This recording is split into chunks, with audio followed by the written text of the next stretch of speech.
السلام علیکم. زه د قمر خیریه بنسټ د یتیمانو د بخش مدیر مسؤل یم.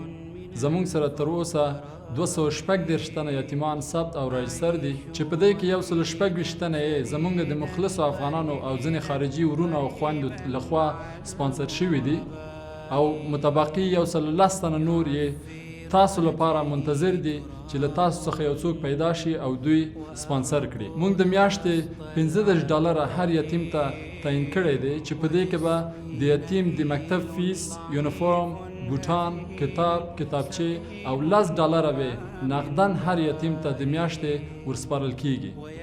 او له دې ترڅنګ تاسو ته به هر میاشتې زموږ د یتیم راپور درکول کیږي.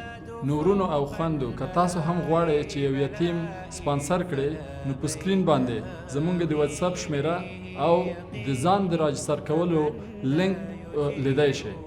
السلام علیکم ورحمت الله.